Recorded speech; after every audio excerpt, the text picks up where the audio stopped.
चलिए, तो आज की क्लास में हम लोग जानते हैं कि आखिर गांधी जी जैसे महान देशभक्त की हत्या क्यों हुई, क्या राज था इस कहानी के पीछे, क्या इतिहास था इस कहानी के पीछे, क्या परिस्थिति ऐसी उत्पन्न हुई जिसके कारण नाथूराम गोडसे जो कि एक देशभक्त था, उन्होंने आखिर या उसने आखिर गांधी जी की हत्या क्यों की। इसके पीछे के बैकग्राउंड और कहानी को जानने की अगर सबसे अच्छा कोई बुक है तो वो है नाथूराम गोडसे की जो कहानी है या जीवनी उसको बोल सकते हैं, जो उनके वक्तव्यों पर आधारित है, वाई आई किल्ड गांधी। और कहीं कहीं इसी बुक का नाम वाई आई एसेंशिएट गांधी भी मिलता है।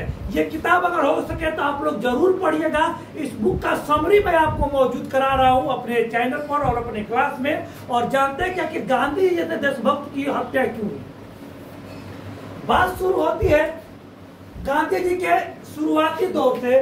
गांधी जी जब शुरुआत राजनीति की करते हैं तो वो सबसे अच्छा काम ये करते हैं कि हिंदुओं और मुसलमानों को एक साथ लेकर चलने की कार्य करते हैं, जो कि हम लोग 1919 के कौन से आंदोलन में देखते हैं हम लोग, बताइए तो 1919 के जो हम लोग का था कौन, असहयोग आंदोलन और किस आंदोलन को बनाया गया था, बताइए हमको आप लोग। हाँ नहीं, खेड़ा आंदोलन नहीं था। तो 1919 में क्या होता है, गांधी जी आते हैं तो खिलाफत आंदोलन पे हिंदू और मुसलमानों क्या करते हैं, ये साथ लेकर खड़े होते हैं और हिंदुओं को बोलते हैं तो मुसलमानों का साथ दो। हिंदू भाई देश को स्वतंत्र करना चाहते थे, हिंदू और मुस्लिम एक पक्ष में आ गए। हिंदुओं ने बड़े पैमाने पर मुसलमानों को खिलाफत आंदोलन में अपना समर्पण दिया, लेकिन जब बात आई मुसलमानों की तो वो कुछ हद तक पीछे हट गए। सभी ने पीछे नहीं था, लेकिन कुछ हद तक। गांधी जी की जो राजनीति आयत को हम लोग देखते जा रहे हैं वो मुसलमानों की तरफ आगे झुकते गई। वो मंदिरों में जाकर, ठीक है, कुरान के जो हम लोग का जो उसका पाठ करवाते थे वो गांधी जी, ठीक है, और उन्होंने हिंदुओं के बहुत सारे जो जो गीत थे उसको मिक्स कर दिया। जैसे कि हम लोग पढ़ते हैं कि रघुपति राघव राजा राम पतित पावन सीताराम ईश्वर अल्लाह तेरो नाम। ऐसे बहुत सारे देखे कि हम लोग हिंदुओं को एक तरफ से गांधी जी मुसलमानों की तरफ झुका रहे थे, और जहां भी हिंसा होती थी हिंदुओं को केवल वो बोलते थे क्या कि बाबू और हिंसा पर टिके रहिए। गांधी जी का एक वक्तव्य है वहां पर कि यदि कोई यहाँ पर हिंसा कर रहा है तो आप भीड़ में खड़े हो जाइए, लोग काटते काटते थक जाएंगे और एक दिन हिंसा छोड़ देंगे। क्या अगर आज के परिदृश्य में इस बात को सोचा जाए तो यह लगता है ये सही है? क्या शेर के सामने अगर हजारों गायों को छोड़ दिया जाए तो शेर कभी छोड़ेगा किसी को? धीरे धीरे धीरे धीरे करके A to Z गायों को मार देगा वो। यही स्थिति उत्पन्न होती है, और स्थिति और विकराल तब उत्पन्न होती है जब देश के विभाजन की बात आती है। शुरुआत में तो गांधी जी क्या बोलते हैं कि देश के विभाजन मेरे सीने पर से होगी या मेरे लाश पर से होगी, ठीक है, लेकिन दिन के जीते जी देश का विभाजन हो जाता है। और देश का विभाजन ही नहीं होता है, देश को विभाजन के बाद गांधी जी इस बात पर भी अड़ जाते हैं कि पाकिस्तान ने 5 करोड़ रुपया मांगा है, कहीं 5 करोड़, कहीं 50 करोड़, कहीं 500 करोड़ देता है। तो अगर 5 करोड़ भी हम मान के चलते हैं तो 5 करोड़ उस समय के अनुसार बहुत बड़ी राशि होती थी, ठीक है। तो 5 करोड़ रुपया मांगता है पाकिस्तान हम लोगों से कि दीजिए, और उल्टा पाकिस्तान क्या करता है कि हम लोग पढ़े हैं कि पाकिस्तान में जो हिंदू थे, ठीक है, नियम यह बना था कि आजादी के बाद कि जो हिंदू पाकिस्तान से भारत आएंगे उनको जो घर पाकिस्तान और जो मुसलमानों का घर जो खाली हो गया हिंदुस्तान में, जो पाकिस्तान चले गए, उनको वो घर दे दिया जाएगा। समझ में आ गया? लेकिन होता उल्टा है, जो हिंदू आते हैं पाकिस्तान से भारत में और जो मुसलमानों का घर खाली था यहाँ पे, जब वो रहने लगते हैं तो गांधी जी अगेंस्ट में जाते हैं कि नहीं रहना है किसी को, नहीं रहना है किसी को, निकालो मुसलमानों का घर मुसलमानों के लिए है, और नियम को वो तोड़ देते हैं। यहां तक कि बहुत सारे हिंदू मस्जिदों में शरण लिए हुए थे, घरों में शरण लिए थे, उनको बरसात की रात में निकाल दिया जाता है। ठंडी कड़कड़ाती रात में बच्चों और महिलाओं को रोड पर कर दिया जाता है। और फिर वक्तव्य दिया जाता है सत्य और अहिंसा का। श्लोक भी हम लोग का नहीं पढ़ाया गया है, अहिंसा परमो धर्म। और वो कहा गया धर्म हिंसा तो थे बच्चों,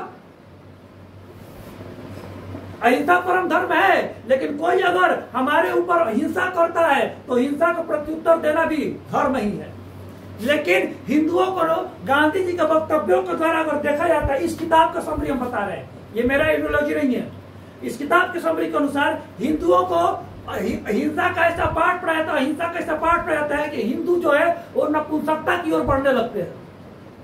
फिर बात आते हैं वही ट्रेंड वाला पे, गांधी जब मांगते हैं पाकिस्तान 5 करोड़ रुपया, कहीं 50 करोड़ देता है, तो गांधी जी अंतर में बैठ जाते हैं कि नहीं उसको दीजिए। वल्लभ भाई पटेल बोलते हैं नहीं कि हम पैसा भी दे और उसी पैसा का उपयोग हम लोग के खिलाफ ही लोग कर सकता है, हिंसा को भड़काने के लिए, हथियार खरीदने के लिए, तो हम लोग पैसा नहीं देंगे। वल्लभ भाई पटेल का ये मानना था, नेहरू जी का ये मानना था। लेकिन गांधी जी क्या बोलते हैं कि नहीं पैसा दो, नहीं तो हम अनशन पर बैठेंगे, और गांधी जी अनशन पर बैठ जाते हैं। दूसरा बात और देखते हैं हम लोग कि भारत के विभाजन जब होता है तो भारत 2 भाग में पड़ता है, एक पूर्वी पाकिस्तान, एक पश्चिमी पाकिस्तान। कहीं ये भी मिलता है कि पाकिस्तान ये मांग कर रहा था कि बीचे बीचे कॉरिडोर दिया जाए, एक रोड दिया जाए जो पूर्वी पाकिस्तान को पश्चिमी पाकिस्तान यानी बांग्लादेश को बांग्लादेश को पाकिस्तान से जोड़े। गांधी जी करीब करीब इस बात पर भी कहीं देता है कि वो तैयार हो चुके थे। अगर वो रास्ता दे दिया गया तो समझ ना रहे कितना दिक्कत था। नोआखाली में हजारों हिंदुओं को मार दिया जाता है, लेकिन वहां पर भी जाकर सिर्फ सत्य और अहिंसा पढ़ाया जाता है, प्रत्युत्तर का बात होता ही नहीं है। जब ऐसी ऐसी बहुत सारी घटनाएं घटने लगती है ना, हिंदुओं को जब कमजोर किया जाने लगता है, बार बार मुसलमानों को ही फायदा दिखाने दिया जाने लगता है गांधी जी द्वारा, तब नाथूराम गोडसे और बाकी है ना जो लोग थे वो एक बैठक करते हैं, और बैठक होता है कि गांधी जी को की सेवा आप समाप्त करनी चाहिए। उन्होंने देश के लिए बहुत कुछ कर दिया। यह कोई छोटी बात नहीं थी, गांधी जी को की हत्या करना बहुत बड़ी बात थी। ये तो पक्का था कि जो हत्या करेगा वो और उसका पूरा परिवार जाएगा। समझ में आया? सब लोगों में हाथ उठाते हैं सावरकर जी, सावरकर बोल रहे हैं गोडसे, ठीक है। ऐसे एक बात बता दें कि सावरकर और गोडसे जी बहुत पहले हिंदुओं को जागरण के लिए काम कर चुके थे साथ में। तो सावरकर और गोडसे जी का भी लिंक देखने को मिलता है आपको, ठीक है। सावरकर और गोडसे का लिंक देखने को आपको मिलता है बहुत जगह पे इतिहास में। वो हम इतना लंबा नहीं जाएंगे क्योंकि ये किताब बहुत बड़ी, आप लोग कभी पढ़ लीजिएगा, हम आपको बस समरी सुना रहे हैं। तो बात होती है कि गांधी जी को मारना है कोई छोटी मोटी बात है नहीं है। तो बात तो होता है चलो भाई गांधी जी को मारा जाए। अब देखो 30 जनवरी को बिरला हाउस में गांधी जी करीब शाम को 5 बजे प्रार्थना सभा कंप्लीट करने वाले थे, करके बाहर निकलते थे। यही था इसका नियम, यानी कि पहले प्रार्थना सभा खत्म करेंगे वो आएंगे।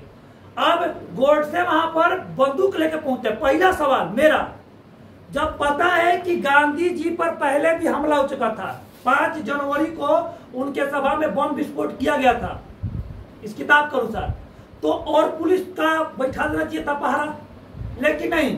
गोडसे आखिर उस बिरला मंदिर में है ना कैसे हथियार लेकर पहुंच जाते हैं, पुलिस चेक क्यों नहीं करता है? गोडसे हथियार लेकर पहुंच जाते हैं, यानी हो सकता है कि जरूर जो उस समय के जो हिंदू पुलिस थे या जो भी पुलिस अधिकारी थे वो गांधी जी के बिहेवियर का खुद भी उदासीन हो चुके होंगे।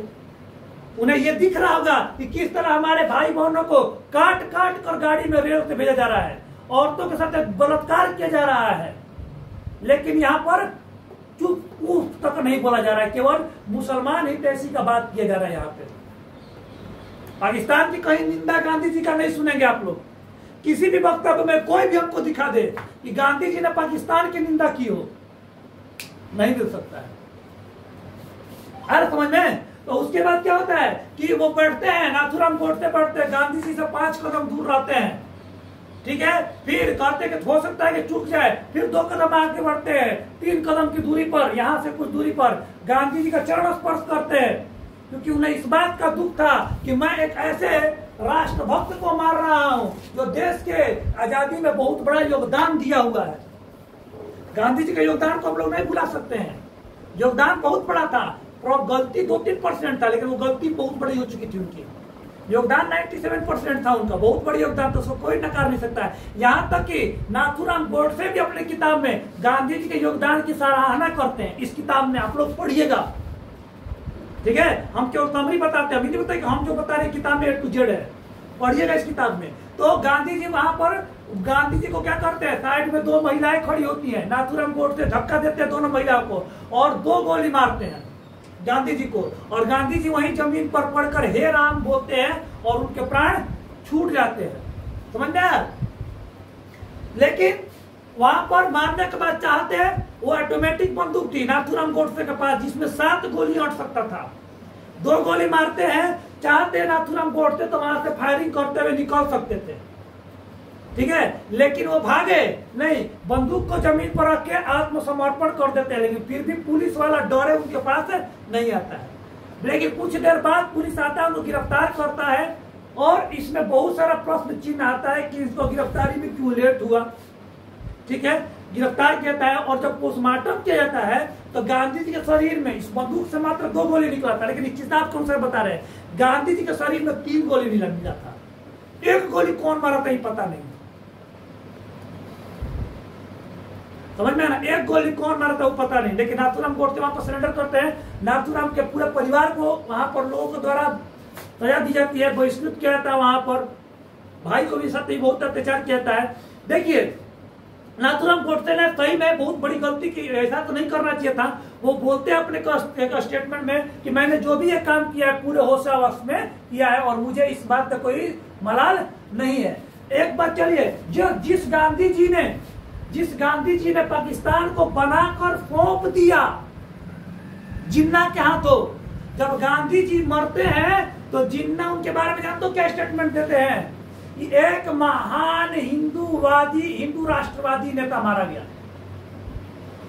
सोचो, ये गांधी जी के मरने के बाद उनके नाम पर सबसे बड़ा कलंक था, ये गोडसे से भी बड़ा कलंक लगा कर गए, मैंने गोली मार के गए, आघात करके गए, क्योंकि गांधी जी को हिंदूवादी नेता बोला है, ना कि उनको क्या बोलना चाहिए था कि गांधी एक बहुत बड़े देशभक्त थे, ऐसा बोलना चाहिए था। लेकिन जिस मुसलमानों के लिए गांधी जी ने इतना किया, जिस जिन्ना के लिए इतना किया, जिन मुसलमानों के लिए एक देश बनाकर दे दिया, उस जिन्ना के द्वारा, उस पाकिस्तान के द्वारा सिर्फ एक वक्तव्य आता है कि गांधी जी हिंदू नेता। दूसरी बात, फिर आगे चलते हैं, जब गांधी जी की अस्थियां देश की सभी नदियों में डाली गई थी, लेकिन जब बात होता है कि पाकिस्तान के सिंध नदी में डाला जाए, ठीक है, तो पाकिस्तान मना कर देता है। सोचो, जिस पाकिस्तान के लिए गांधी जी गोली खाए, क्यों मारता सावरकर, क्यों मारते ये गोडसे आखिर गांधी को गोली नहीं मारते। ना 5 लाख रुपए का डिमांड, 5 करोड़ रुपए की डिमांड करते, ना कॉरिडोर का डिमांड करते, ना मुसलमानों का हितैषी बनते, नहीं मारता। लेकिन जिस मुसलमानों के लिए गांधी जी ने इतना हिमायत किया, समझ में ना, जिस पाकिस्तान के लिए इतना हिमायत किया, हम ये नहीं कहते मुसलमान खराब है, बहुत सारे मुसलमान देशभक्त हमारे देश में भी है अभी भी, तो वो जब देश उमड़ते तो उनका राख को सिंधु नदी में भी प्रवाहित नहीं होने देता है। और उनके मृत्यु, इनके गांधी जी के मरने के बाद, ठीक है, इन पर नाथूराम गोडसे पर चलता है केस। और समझ में, केस चलने के बाद इनके पास मौका था कि ये अपने फांसी की सजा को जो होने वाली थी, इनको पता था कि फांसी से होने वाली है, उसको ये आजीवन कारावास में तब्दील करा सकते थे। और जब इन्होंने अपना वक्तव्य वहां पर दिया, वाई एसोसिएट का जो पूरा अपना विचार रखा, गांधी को मैंने क्यों मारा, तो लिखित है, लेकिन वहां के नेहरू सरकार के द्वारा इस चीज को प्रकाशित नहीं होने दिया गया था, नेहरू सरकार के द्वारा। और जब इन्होंने अपना पूरा बात को रखा, तो वहां के जो जज भी थे, जो कि नाथूराम गोडसे सजा दिला रहे थे, वो भी अंदर से द्रवीभूत हो गए। वो कह रहे थे, उनका कहना था कि अगर हमारे बस में होता तो हम इसे छोड़ देते, लेकिन वो भी नियम कानून से बंधे हुए थे, क्योंकि इन्होंने हत्या की थी। भाई, हत्या तो जघन्य अपराध है। तो नाथूराम गोडसे की जब फांसी होने वाली थी, कोई डर नहीं, अगले सुबह उठते हैं, अपना पूरा किताब पढ़ते हैं, और एक वक्तव्य आता है कि नाथूराम गोडसे कॉफी पीते थे, पूछता है जेलर क्या चाहिए, बोलता है कि देखिए हम तो चाय पीते नहीं है, मरने से पहले बस एक बार हमको कॉफी पिला दीजिए, बस कॉफी मांगते हैं आखिरी इच्छा में। इनके दोस्त मित्र पूछते हैं, बताओ तुम्हारे मरने के बाद तुम्हारा जो अस्थि है कहाँ विसर्जित किया जाएगा? क्या प्रयागराज में डाला जाएगा? क्या गंगा में कि हरिद्वार में? बोलते हैं कि ना प्रयागराज में डालना, ना गंगा में, ना हरिद्वार में। मेरा अस्थि डालना सिंधु नदी में, क्योंकि वो नदी अभी तक प्रदूषित नहीं हुई है। इस कथन का अर्थ यह था कि गांधी से अंतिम में तो इतना इनको नफरत हो चुका था कहीं ना कहीं कि जिन जिन नदियों में इनकी अस्थियां गांधी पे डाली गई थी, है ना, वो उसका बहिष्कार कर देते हैं, तो उसमें नहीं जाएगा, मेरा जाएगा अस्थि सिंधु नदी में। आज भी कहीं कहीं हम पढ़ते हैं इनके बारे में, हम तो खैर देखे नहीं है कि इनकी अस्थियां आज भी रखी हुई हैं सिंधु नदी में समर्पित करने के लिए। और दूसरा इसका एक फेज ये भी हो सकता है कि नाथूराम गोडसे अखंड भारत की संकल्पना रखते हुए थे, मतलब चाहते थे अखंड भारत। इनका सपना था कि अखंड भारत हो, पाकिस्तान और बांग्लादेश जो बना है, पूर्वी पाकिस्तान पश्चिम पाकिस्तान, वो एक हो जाए। ईश्वर ने चाहा तो एक दिन पाकिस्तान और बांग्लादेश अगर हमारा होगा तो नाथूराम गोडसे की अस्थियां फिर सिंधु नदी में मिल जाएगी, कोई कहा नहीं जा सकता है। तो इस तरह एक महान देशभक्त गांधी जी की हत्या नाथूराम गोडसे के द्वारा कर ली जाती है। आशा करते हैं कि एक समरी जो बहुत शॉर्ट समरी थी, ये 350 पेज की किताब है, इसकी बहुत शॉर्ट समरी मैंने आपको 10 से 15 मिनट बताया। आप इसको पसंद आएगा आप लोग को, ठीक है। और आप इसको जानना चाहेंगे अगर बहुत ज्यादा, इस किताब को पढ़िए, या फिर कुकू एफएम पे भी ये किताब अवेलेबल है, आप ऑडियो बुक में सुन सकते हैं। धन्यवाद।